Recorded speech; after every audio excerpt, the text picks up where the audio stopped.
Bom dia a todos. Sempre uma grande oportunidade quando convidados a realizar um estudo, porque nós mesmos somos obrigados, como a Ellen disse, o Livro dos Espíritos, como manual de sobrevivência, rever como nós temos sobrevivido e vivido, como estão pautadas as nossas prioridades, as nossas metas.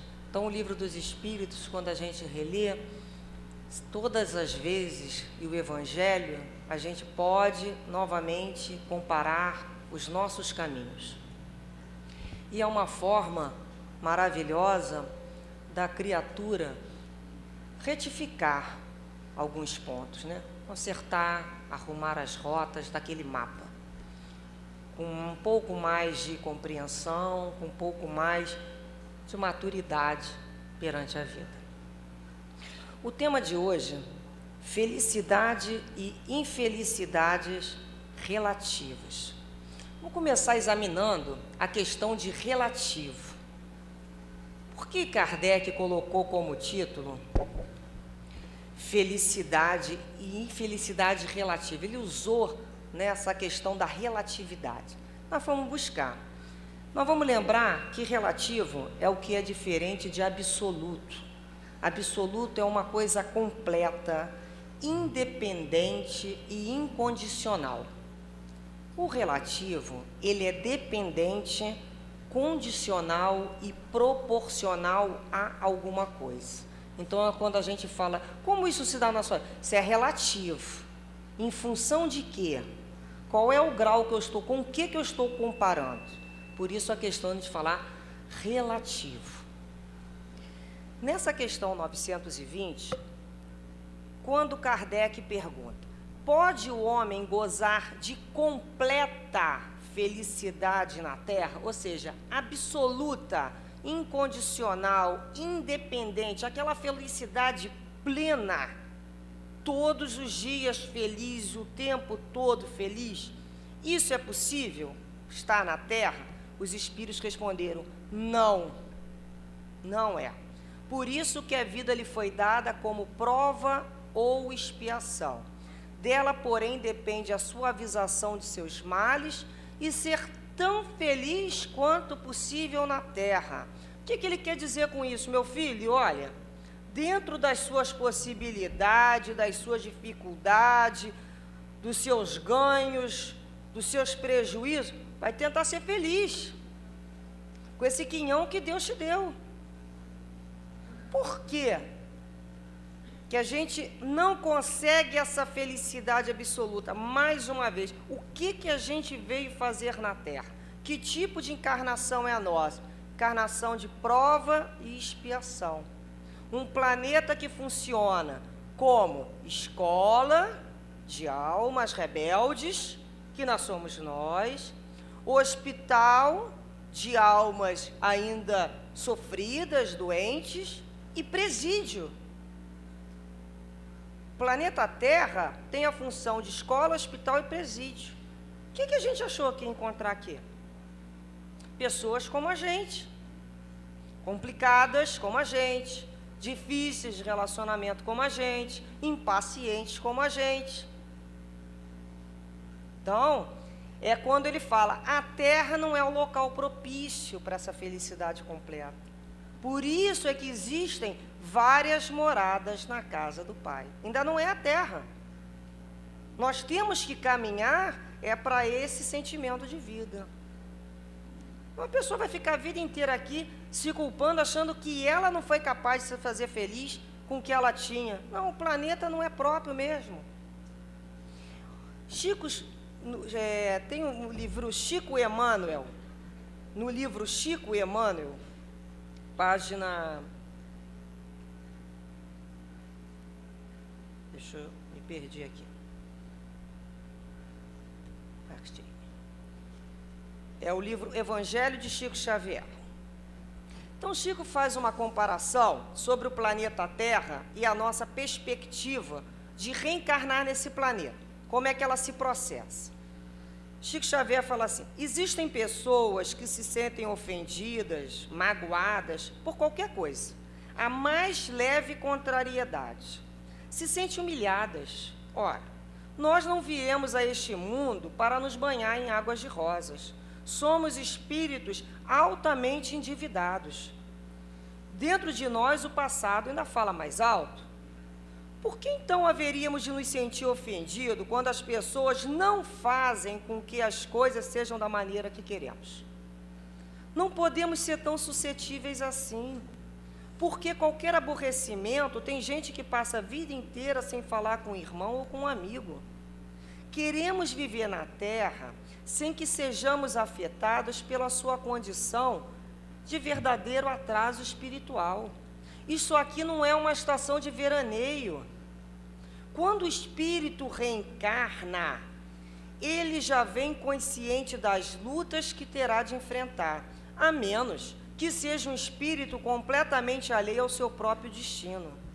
Todos nós, quando retornamos ao corpo, sabemos, de certa forma, que estaremos à mercê de uma série de circunstâncias próprias de um planeta em evolução.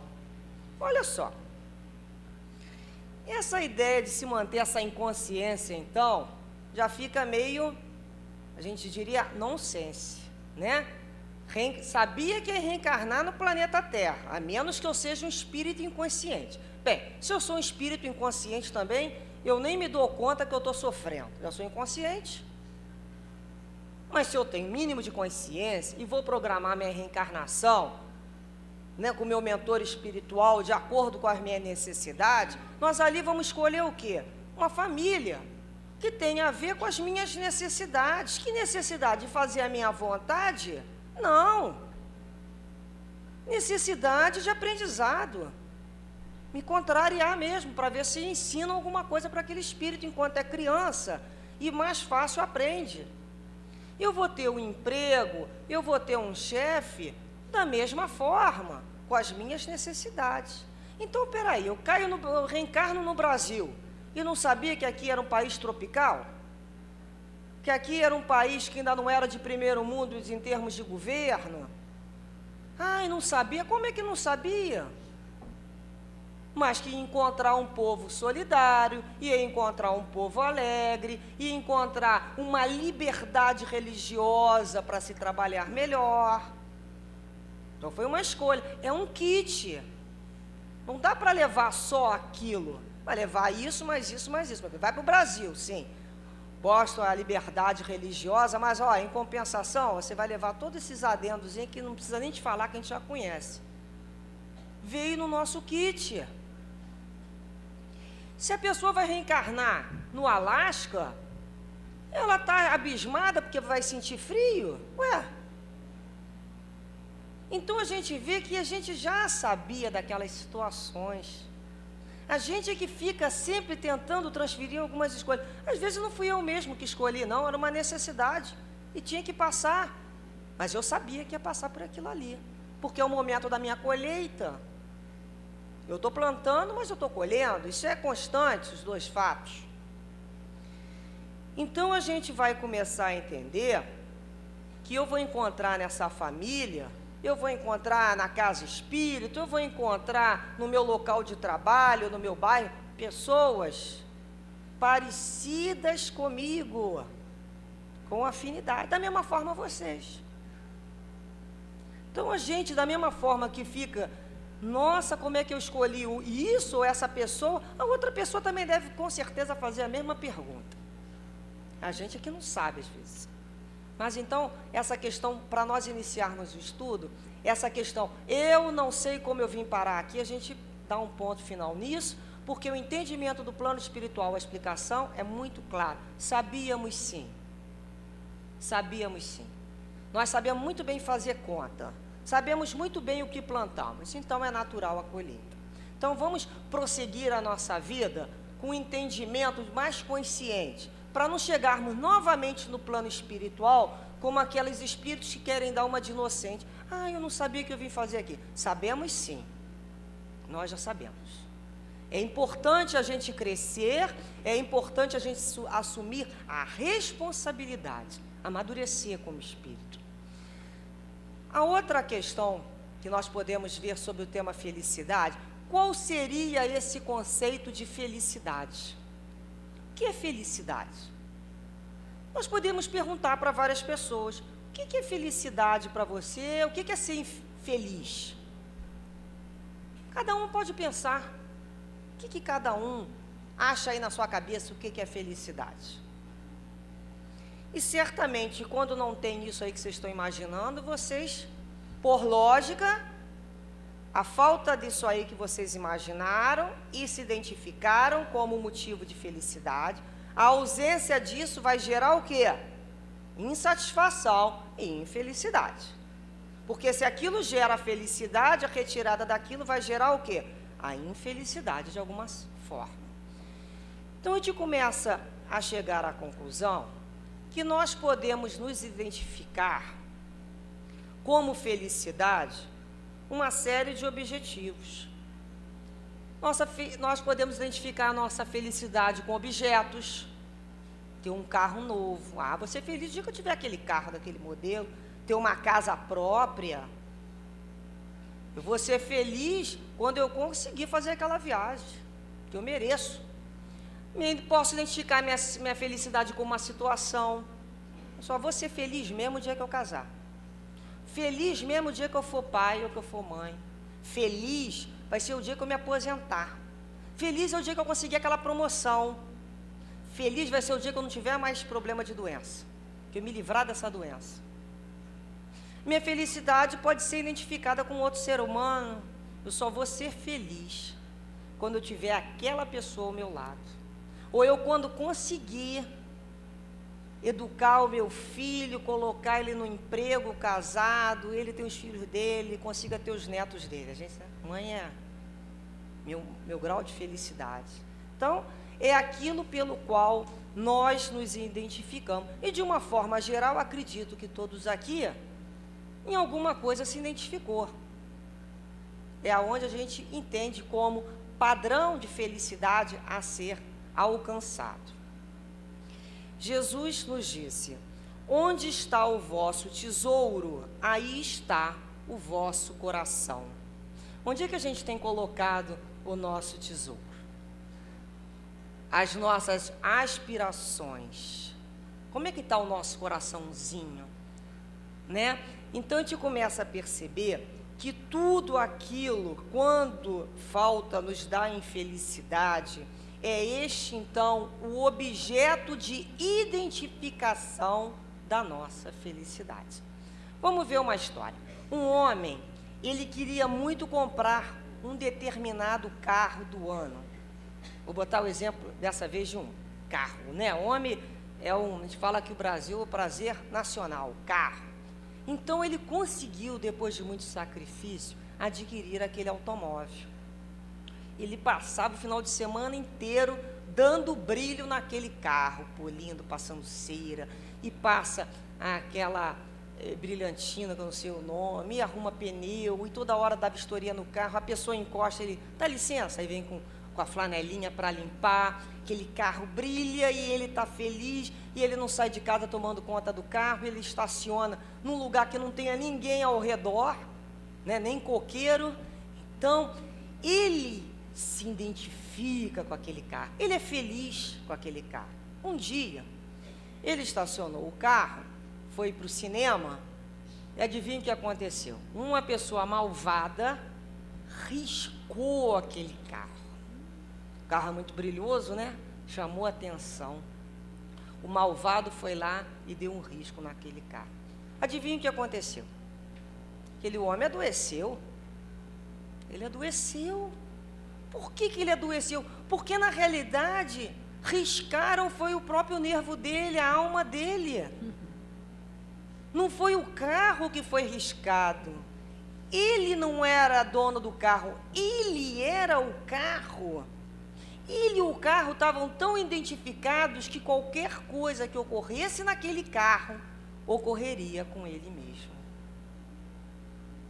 E assim a gente vai percebendo como às vezes nós somos vulneráveis e dependentes, não só de um carro, mas de uma casa, de um emprego, de uma pessoa. E aquilo, quando nos é lesado de alguma maneira, o nosso grau de identificação é tão grande que sofre em lugar de. Quase todos nós também nos identificamos com o nosso corpo. A gente costuma dizer assim: puxa, eu estou doente. Olha, sabe de uma coisa? Eu já estou cansado, eu já estou velho. A gente fala assim: eu já estou doente. E a gente se identificou com esse corpo. No livro, agora, Chico Emmanuel, o Chico Xavier, de uma forma assim, muito leve, no sentido de bom humor, ele trava um diálogo com o próprio corpo dele. Ele fala assim: eu tenho disposição para viajar, não posso ter mais, porque se falo com o meu corpo que preciso ir ao encontro dos nossos companheiros num local distante de Uberaba, quer dizer, ele falando com o corpo que precisava ir para um lugar longe de Uberaba. Ele responde ao apelo dele, quer dizer, ele e o corpo dialogando. Olha, o corpo dizendo para o Chico Xavier: você pode ir no momento que você julgar oportuno, porque isso é um direito seu, mas eu fico à sua espera. Espero que você se distraia na excursão e se sinta muito feliz. No entanto, eu permanecerei aqui mesmo, aguardando a sua volta. Né? O corpo falou: pode ir. Vai desdobrado, né? Porque eu vou ficar aqui te esperando. Então o Chico fala: às vezes o nosso duelo verbal vai mais longe, contudo, ele acaba ganhando. E eu devo aceitar esse duelismo em que o espírito otimista e bem-humorado precisa ceder às ponderações do corpo doente e, por vezes, muito abatido. Olha, então, é uma luta um pouco inglória com o tempo. A sabedoria do Chico Xavier em perceber a diferença, a desidentificação dele com o corpo. Ele não era o corpo. O corpo é que está cansado e doente, envelhecido. Quando se perguntava para ti: como você está? Eu estou bem. Quem não está bem é meu corpo. Olha essa dicotomia. Isso é muito importante. Então, na realidade, quem está cansado e doente é meu corpo. Eu não sou esse corpo, eu não sou a minha casa, eu não sou o carro, eu não sou o meu filho, eu não sou a minha família, eu não sou o meu emprego, eu não sou nada disso. Isso eu tenho certeza que eu não sou. Porque isso tudo é temporário. Isso tudo adoece, isso tudo vai envelhecer e vai ficar para aí. Eu não sou isso. No capítulo 5 do Evangelho, que tem como título Bem-aventurados aflitos, de todo o Evangelho, eu acho que é o capítulo que mais nos faz enxergar as nossas dificuldades, de espíritos ainda comprometidos. É esse capítulo 5. E tem no item 20, que vem como título A felicidade não é deste mundo. Existe uma mensagem, é uma mensagem esse item 20, que o espírito diz que nem a fortuna, nem o poder e nem a juventude em flor são condições essenciais à felicidade. Nem a reunião dessas três condições, hein? Fortuna, poder e juventude dão felicidade. Porque se conhece pessoas com todas essas condições muito infelizes. E diz que a felicidade na Terra é entendida como um fruto de emoções passageiras. O que é ser feliz? Tem gente que entende a felicidade, aquela coisa assim de alegria, aquele frenesi, aquele constante rir, gargalhar. Aquilo não é felicidade, às vezes aquilo é um desequilíbrio. Outro é desequilibrado. Então a gente tem que começar a retirar a propaganda lá, né, o comercial da televisão, quando nos vende, nos sugestiona a ideia de ser feliz. A gente abre às vezes umas revistas, fulano, uns sorrisos, né? Poxa, isso deve ser felicidade, mas eu tenho que estar aqui naquele lugar com aquela pessoa. Você fica desesperado, porque nessa encarnação não vai dar. Como é que pode ser? E aqui depois você descobre que aquilo ali tudo era balela. Aquilo é uma venda de imagem. Nós aprendemos a vender imagens. E nessa venda de imagem e compra de imagem, às vezes a gente se perde quem realmente a gente é. Então a gente tem que começar a aprender que nós temos que nos desidentificar. É um processo de desidentificação com tudo aquilo que é temporário, com tudo aquilo que é perecível, com tudo aquilo que fenece. Para começarmos a nos identificar com o que é imortal, com o que é eterno, com o que é imperecível. Olha a troca de identificação. Temos que sim nos identificar. Não há como caminhar sem nos identificar com alguma coisa, com algum projeto, com algum programa. Precisamos fazer escolha. Nós precisamos de bússolas para caminhar. Essas bússolas são as nossas escolhas. Os nossos heróis. Quem são os nossos heróis? Com quem nós temos nos identificado? Com qual padrão de comportamento a gente fala, nossa, eu me afinizo com aquele grupo de pensamento. Isso é natural. Mas nós podemos pautar essas escolhas. É aonde a gente se desidentifica com o mundo de Deus, para nos identificar com o Deus do mundo. É uma diferença, é um salto na nossa própria evolução. Essa consciência de um mundo de Deus para o Deus do mundo. É com esse Deus que nós temos que passar a nos identificar. Mas às vezes a gente conversa sobre felicidade, né, em vários locais. A nossa vida tem sempre esses questionamentos. E aí, está tudo bem com você? O outro fala do problema, a gente fala do nosso. E a gente vai descobrindo que tradução da historinha fica mais ou menos assim. Ué, como é que você quer que eu seja feliz com aquele problema que eu estou vivendo lá em casa? Como é que você quer que eu seja feliz com aquela situação de emprego, faltando emprego? A gente está sempre explicando o que está faltando.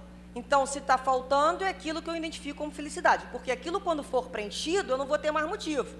E a gente vê que algumas pessoas, quando elas solucionam um problema, elas arranjam imediatamente outro. A gente até fala, vai resolvendo isso aí devagarinho, porque senão o outro problema já aparece, porque não acaba nunca, né? A gente vai lembrar como é que eu posso ser feliz com tantas aflições. Bem-aventurados aflitos, é sempre esse capítulo 5 que a gente está usando como meta de estudo. A gente vai lembrar que a lei é de ação e reação. Todo efeito tem uma causa, todo efeito tem uma origem. Essa origem da aflição, ou ela se deu essa causa na vida presente, nessa atual encarnação, ou essa causa foi dada, foi iniciada numa vida fora dessa. Por isso que a gente está aqui como espírito. Porque se não entender o processo e a necessidade da reencarnação para explicar essas anomalias, Deus é injusto. Mas quando a gente tem como premissa que Deus é justo, se Deus é justo, a causa é justa. Então é a nossa premissa de entendimento. No capítulo 5 do Evangelho, no item, capítulo 5, Bem-aventurados aflitos, no item 4, Kardec vai falar sobre as causas atuais da aflição, desta encarnação. Quais são essas causas da vida presente? E ele fala assim: buscando-se a origem dos males terrenos, reconheceremos que muitos deles são a consequência natural do caráter e do comportamento daqueles que sofrem. Quantos homens caem por sua própria culpa? Quantos são vítimas da sua própria imprevidência, do seu orgulho e da sua ambição? Quantas pessoas arruinadas pela falta de ordem, de perseverança, pela má conduta, ou por não terem sabido limitar os seus desejos. Olha só, não souberam se dizer não. Quantas uniões infelizes porque foram resultado do interesse, ou então de vaidade. Quantas desavenças, discussões que poderiam ser evitadas com mais moderação, menos suscetibilidade. Quantas doenças e enfermidades são o resultado da intemperança e dos excessos de todos os gêneros? Quantos pais são infelizes porque não combateram as más tendências de seus filhos desde o princípio? Que todos aqueles que têm o coração ferido pelos problemas e decepções da vida, interroguem friamente a própria consciência, que procurem, passo a passo, a origem dos males que os afligem e verifiquem se, na maior parte das vezes, não podem afirmar: se eu tivesse feito, ou se eu não tivesse feito tal coisa, não me encontraria nessa situação. A quem, portanto, devem todas essas aflições, senão a si mesmo? É muito mais simples e menos humilhante para o homem acusar para a sua vaidade, acusar a sorte, a providência, a chance desfavorável, a má estrela, quando, em verdade, a má estrela está na sua negligência. Então, é para a gente parar e pensar e falar assim: se eu não tivesse feito isso, se eu tivesse sabido limitar os meus desejos. É um mar de desejos. Porque nós vamos percebendo a insatisfação. Nós somos criaturas tão ansiosas, numa sociedade tão consumista e tão cobradora de perfeição, que a gente está sempre ansioso, insatisfeito. Insatisfeito com o emprego que tem, insatisfeito com a família que tem, insatisfeito com a gente mesmo. Nós somos um poço de insatisfação, porque nós temos um mar de desejos a serem realizados. Então, satisfazer a insatisfação não resulta em satisfação, resulta em nova insatisfação. Porque a causa daquilo ali é um eterno necessitar, é uma falta constante. Nós vamos lembrar daquela historinha, duas histórias que eu anotei aqui. Quando Kardec fala, não é satisfazer a satisfação, né, a insatisfação, que o motivo de infelicidade da criatura, ele está na própria questão dessa ansiedade, dessa cobiça. Existe uma tribo, um grupo social na Mongólia, de esquimós da Mongólia. Há muitos anos atrás, passou no Globo Repórter. Eles não têm o sentimento de falta. Eles não conhecem isso, essa palavra, faltar. Falta de quê? Eles achavam interessante, mas não falta eletricidade, não falta não sei o quê. Eles olhavam para o repórter e eles não entendiam a significância dessa palavra falta. E é interessante, porque para a gente falta tudo. Está faltando tudo, por mais conforto que nós tenhamos no presente, por mais disposição, a gente está sempre dizendo que falta. A gente lembra daquela historinha, quem é mais antigo deve conhecer, não que eu seja, mas um pouquinho mais. O menino luxento, né? O menino luxento era muito contado no colégio público. O menino luxento era aquele menino que reclamava de tudo. Reclamava da merenda, reclamava da professora, reclamava das aulas, reclamava... Ele era um luxo só. Tudo ele fazia aquelas caretas, né? O menino luxento. Então, quando uma pessoa ficava assim, muito com cara de insatisfeito, torcendo o nariz, nada tá bom, tem criatura que nada tá bom, você faz tudo, você faz uma festa. Mas se tivesse sido assim, seria melhor. Aí eu me lembro do menino luxento. É aquela pessoa que você se arruma e fala para ela, estou bem? Tá, mas olha só, mais ou menos, né? Nem tanto assim. Se você tivesse, tá sempre insatisfeito, nunca nada tá bom. Eu me lembro do menino luxento. Em contrapartida do menino luxento, nos livros infantos juvenis, nós tínhamos a figura de quem? De Poliana. Certamente muitos aqui leram Poliana. Era a história, né, a brincadeira do contente.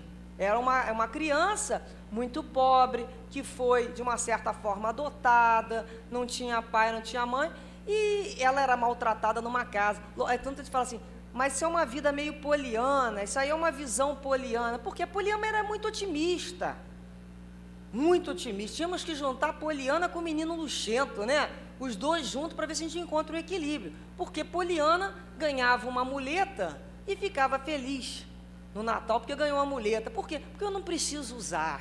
Então a gente fala, olha, aquilo ali era uma questão assim ideal do contentamento. É interessante você, quando pega uma literatura, o que estão buscando? Aprender a ser mais contente, sim. Não é esse ponto, não digo esse ponto tão poliana de mulher, mas é quando a gente começa também a buscar naquilo ali, o que tem de bom naquela situação? O que Poliana de alguma maneira passou?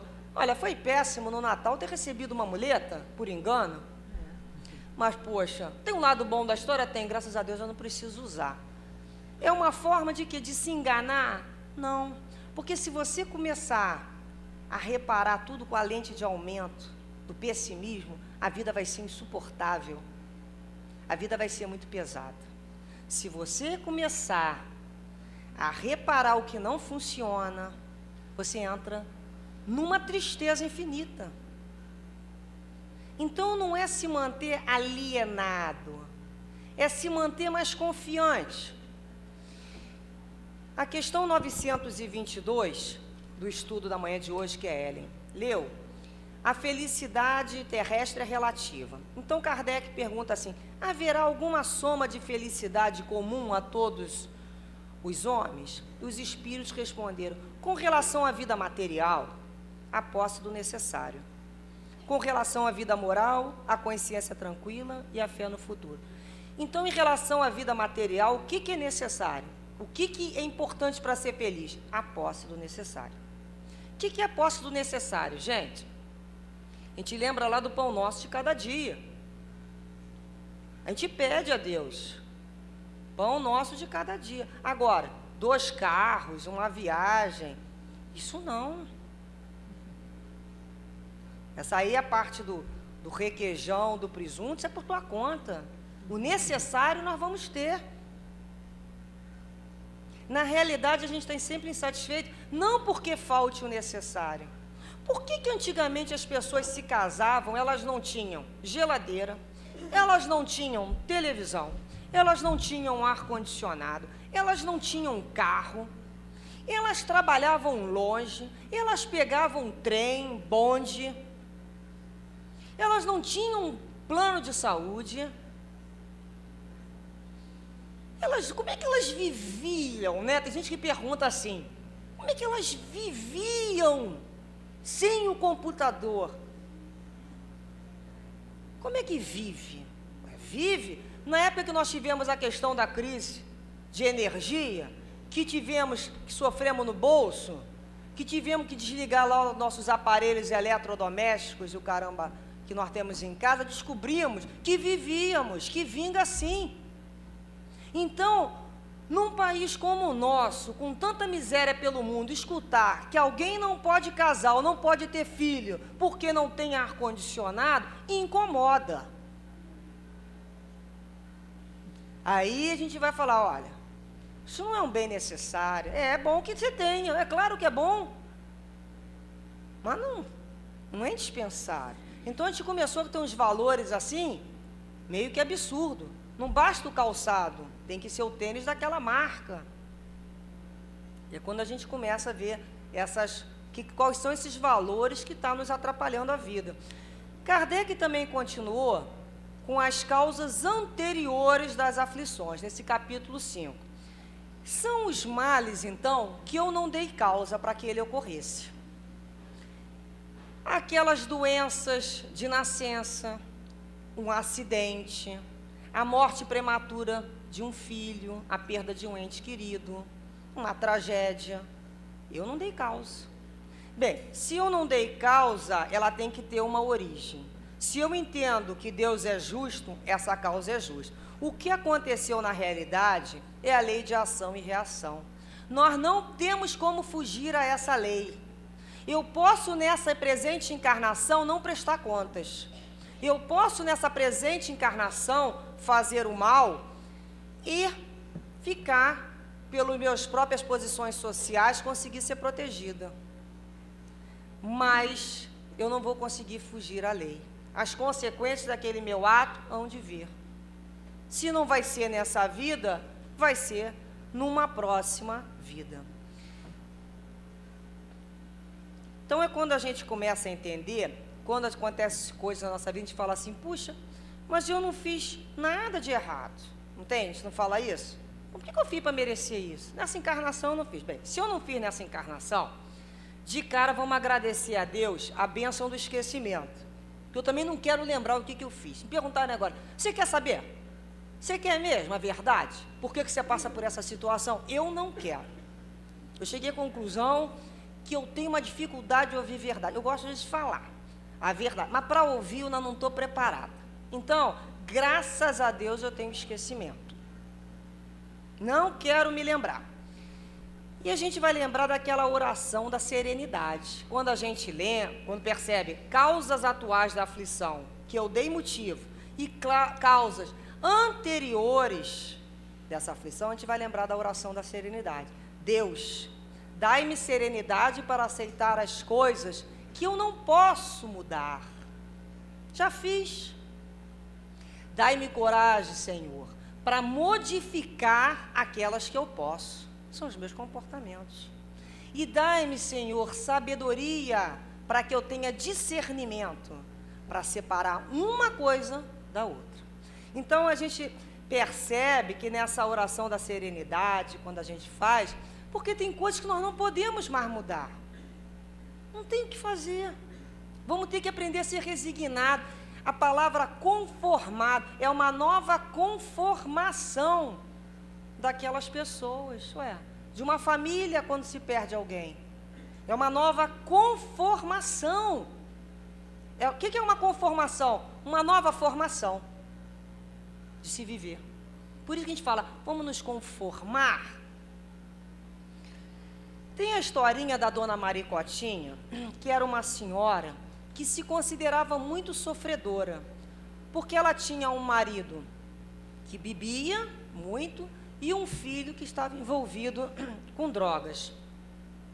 E ela tentou tudo, achar uma solução para tirar ele daquela vida, e não conseguiu. Ela começou a se sentir muito incapaz, muito infelicitada por causa daquilo, ficou triste, entrou em depressão, perdeu o gosto pela vida. Ela achava que a felicidade só chegaria quando ela resolvesse aqueles problemas. A felicidade para ela seria quando aquela situação tivesse resolvido. Mas aqueles problemas não se resolveram. O que aconteceu? Dona Maria Cotinha acabou falecendo antes de vir a conhecer a tão esperada felicidade. História triste, ela faleceu. Então, se a gente for ficar esperando os problemas serem resolvidos para a gente ser feliz, Dona Maria Cotinha morreu e não resolveu. A gente também vai morrer e eles vão ficar para aí. O que a gente começa a perceber? Que a gente tem sim um planejamento. É natural, vamos fazer um planejamento de vida. Eu vou me casar, minha vida vai ser assim, eu vou arranjar esse emprego. Isso é um planejamento, todos temos que ter um planejamento. Mas a gente não pode esquecer que além do nosso planejamento, existe a programação que é divina. Nós não temos como controlar. Existe uma programação divina para cada um de nós.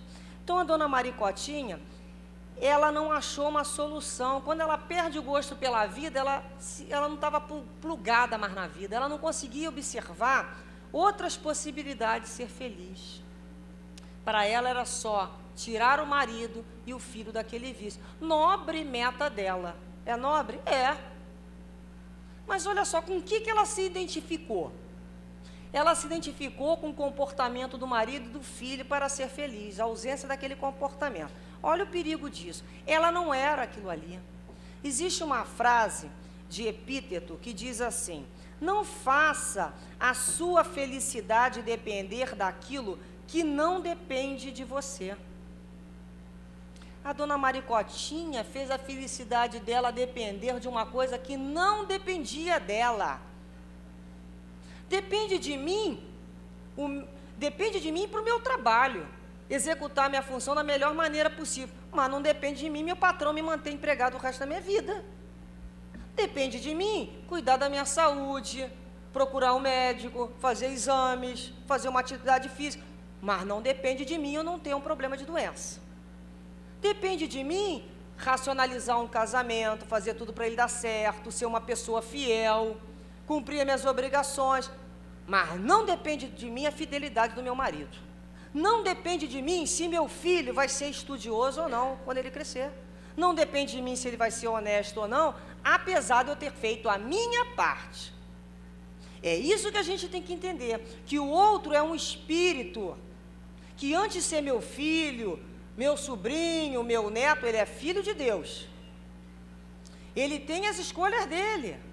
Ele chega no nosso lar, ou aquela criatura começa a conviver com a gente oferece o nosso melhor. A gente oferece as mais nobres aspirações ao outro, seja quem for esse outro. Um marido, um filho, um amigo, um irmão. Agora, o que o outro vai fazer com isso? Eu não posso determinar, senão eu vou ser muito infeliz. Eu tenho que ter a seguinte ideia: olha, a minha parte eu fiz, ué. Eu fiz a minha parte, só eu não posso fazer. Meu filho, eu ensinei ele quando era pequenininho, coloquei ele na escola, fiz culto no lar, não é assim que a gente fala? Ensinei a rezar o Pai Nosso, o cara resolveu ter uma outra vida. Ué, o que eu vou fazer? Vou morrer que nem a dona Maricotinha? Vão ter muitas encarnações para eu trabalhar com aquele espírito ainda? Uma só é suficiente, não é muita vaidade da nossa parte acreditar que vai transformar alguém, se a gente não consegue nem se transformar numa encarnação. Às vezes cai na nossa casa um espírito difícil, são às vezes uns casamentos difíceis, são espíritos difíceis, que nem a vida está dando conta deles. Como é que eu vou dar conta do outro?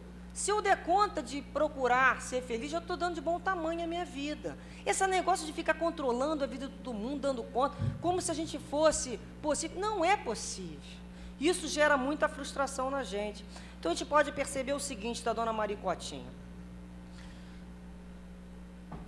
que essa reação dela é própria da rebeldia, não é? Nós somos espíritos rebeldes. Nós precisamos de reeducação moral.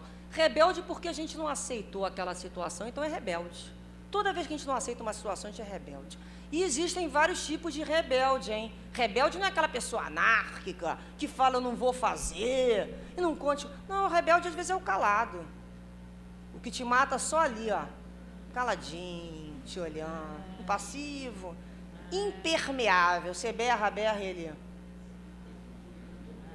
né? É o rebelde. Às vezes nós somos rebeldes. Qual é o contrário de rebelde? Dócil. Tem espíritos que são dóceis. Você vê que a gente é rebelde para um sinal de trânsito. A gente olha o sinal de trânsito como se fosse uma sugestão. Olha, a sugestão é que você pare. Ah, não aceito. É uma sugestão. A gente não aceita ser mandado. Não adianta que ninguém vai me mandar. Eu não gosto de ser mandado. Não aceito mandado. Não espero o carro passar. Passa na frente do carro. Sou mais rápido que o carro. Tem gente que pensa que é mais rápido que o carro. Não aceita esperar. Aí a gente vai vendo que rebeldia que a gente é. Não me contraria. É quando outro dia eu vi uma pessoa falando assim, eu só faço aquilo que eu gosto. Eu falo assim, nossa, que maravilha, deve ser assim.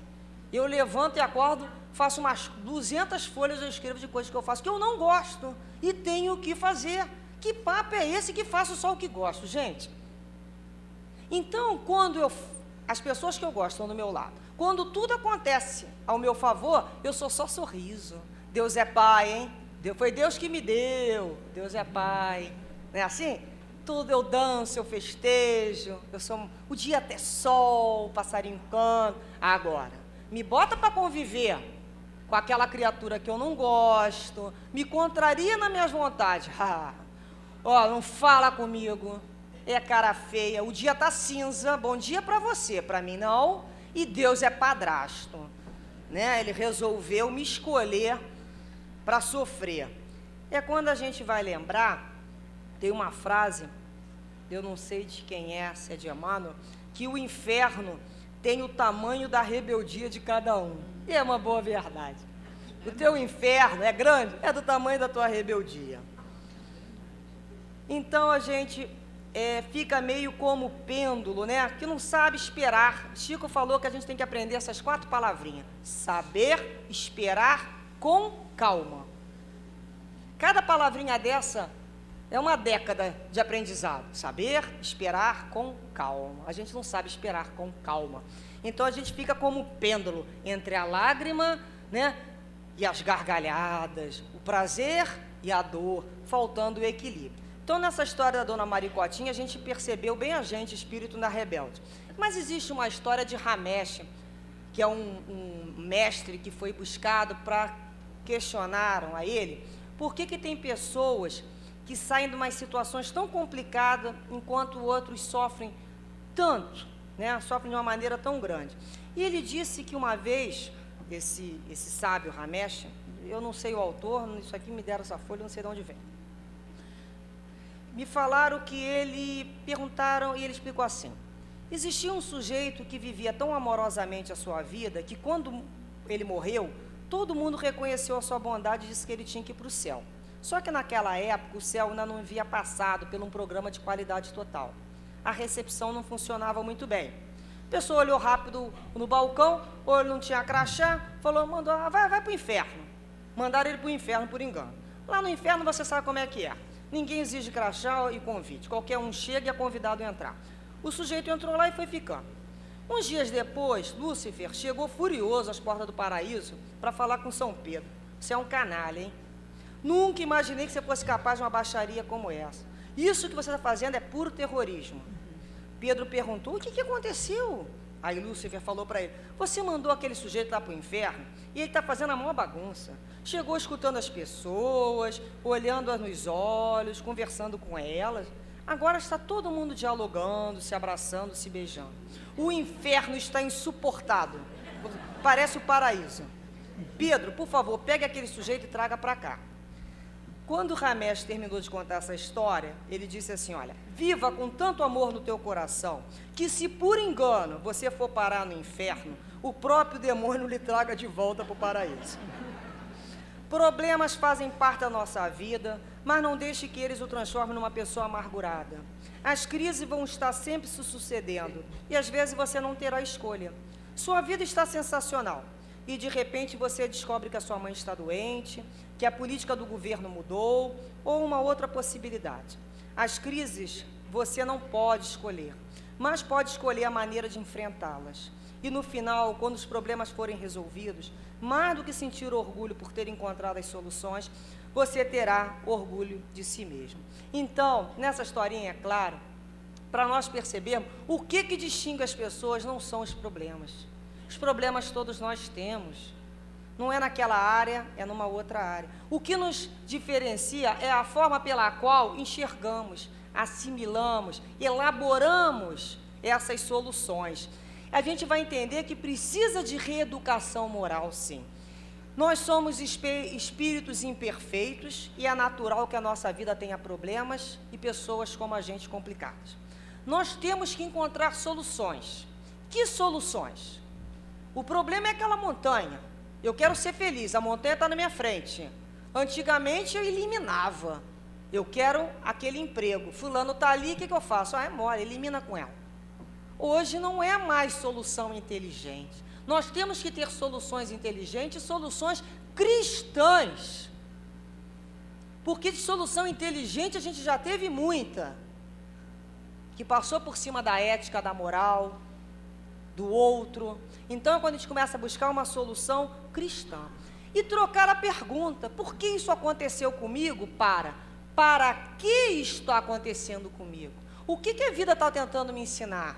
Olhar o problema e as dores como uma mestra, que busca os recursos disponíveis para ensinar aquele aluno. Quando ele é dócil, é de uma maneira. Quando ele é rebelde, a instrumentação é outra. Deus não é pai punitivo. Deus é pai de educação. Ele nos educa. Por que ele nos educa? Porque ele nos ama, ele quer que a gente progrida. A gente, por amar um filho, a gente não faz toda a vontade dele. Então, a gente tem que entender que vive num mundo de opostos e buscar por esse equilíbrio. Então, vai ter dia que tem sol, tem dia que tem chuva, tem dia que faz frio, tem dia que faz calor. Nós vamos encontrar as portas que se fecham, portas que se abrem, os berços, os esquifes. Vamos encontrar as doenças, vamos encontrar os prazeres. Nós vamos encontrar sim, vamos encontrar não, vitória, derrota. Isso tudo nós vamos encontrar pela vida fora. Isso é natural, a gente tem que ter mais maturidade para lidar com isso e equilíbrio. Não nos identificando com essa situação, entendendo que é da vida. A vida é um eterno mesmice, está lá em Eclesiastes. Mesma coisa, o solo. E a gente vai ter que aprender a trabalhar com essas situações que se repetem. O mel e o fel. E muitas vezes a pessoa não consegue identificar o motivo da infelicidade dela. E ela fala assim, olha, eu não sei o que é. Eu tenho um vazio, uma angústia, uma dor. Eu não sei o que é, eu tenho tudo, todo mundo gosta de mim. E dá vontade de a gente perguntar para a pessoa, nunca pensaste que te falta a comunhão com Deus? Na maioria das vezes, gente, a gente fala que está faltando soluções dentro de casa, no trabalho, mas o que está faltando mesmo é fé. É aquela confiança de Deus que está conosco, ninguém está sozinho, ninguém está abandonado. A confiança funciona como uma cola que nos une uns aos outros e com o Pai. É começar a desenvolver essa fé. Isso é buscado, ninguém nasce com fé, com essa confiança. São muitas encarnações descobrindo esse Pai de amor e de misericórdia. É acreditar que não há sofrimento que o amor de Deus não cure. É entender que Ele manda para nós, pelo seu amor, para nos educar na escola da vida, o seu Filho, Cristo Jesus. Que é uma possibilidade de entendimento, de conforto que o Cristo nos traz. Ele nos diz assim, Jesus nos dá uma promessa que fala assim, deixo-vos a paz, a minha paz vos dou. Não se turbe o vosso coração, nem se atemorize. É uma promessa. Então a gente começa a entender que a gente está buscando aonde o mundo não é capaz de nos dar. O Consolador nos fala isso. Não busque com o mundo, que o mundo não tem condições de dar isso. É onde a gente se entrega, coloca os nossos problemas nos pés de Cristo. Meu Pai, me dá força, Senhor, para carregar, para entender por quê, para quê, como é que eu vou tirar o lado bom dessa lição. Me dá resistência, me dá força para passar por essa situação, se eu não for conseguir entender, que eu tenha sabedoria de aceitação.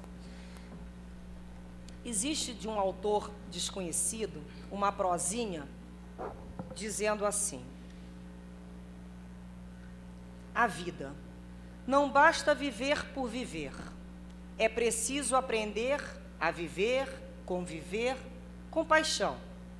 É buscar ser feliz, renovando as alegrias nas lições daquele dia. Sem o choro desmedido ou o riso demasiado, é a vida bem vivida no ritmo do compasso, com o coração tranquilo, que sabe que tudo passa e que tudo é importante, mas imprescindível mesmo, só o amor de Deus que nos garante. Para terminarmos o nosso estudo da manhã de hoje, num tema que entendemos as nossas ansiedades em busca dessa completude, é para ficarmos até mais felizes e entender que isso é uma busca, isso não é um encontro imediato, é uma busca. E acreditar nas promessas do Cristo.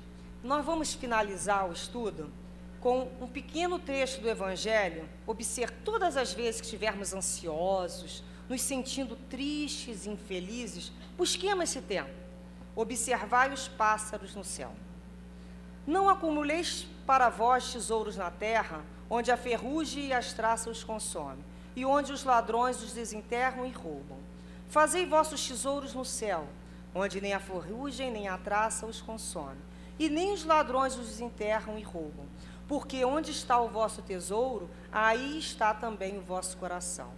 Eis porque vos digo, não vos inquieteis para saber onde achareis do que comer para o sustento de vossa vida, nem onde achareis vestimenta para cobrir o vosso corpo. A vida não é mais que o alimento, o corpo mais que a vestimenta. Observai os pássaros do céu. Eles não semeiam, não ceifam, não fazem provisões nos celeiros, e contudo o vosso Pai celeste os alimenta. Porventura não sois muito mais do que eles? E quem é aquele dentre vós pode, por mais que se afadigue, aumentar um côvado à sua altura? Por que vos inquietais também com a vestimenta? Observai como crescem os lírios do campo. Não trabalham nem fiam. Entretanto, eu vos declaro que nem Salomão, em toda a sua glória, jamais se vestiu como um deles. Se Deus tem o cuidado de vestir dessa maneira uma erva do campo que hoje existe, que amanhã será lançada ao forno, quanto mais cuidado terá em vos vestir, homens de pouca fé. Não vos inquieteis, portanto, dizendo, que comeremos, que beberemos, com que vestiremos? Assim faz os pagãos, que procuram todas as coisas. Vosso Pai sabe que tendes necessidade dela. Procurai primeiro o reino de Deus e sua justiça, e todas essas coisas vos serão dadas por acréscimo.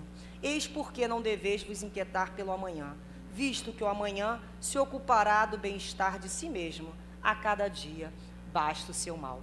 Que Jesus abençoe a todos. Um feliz Dia das Mães para as encarnadas e para as desencarnadas, que elas recebam os nossos afetos, os nossos desejos de felicidade para todos. Graças a Deus.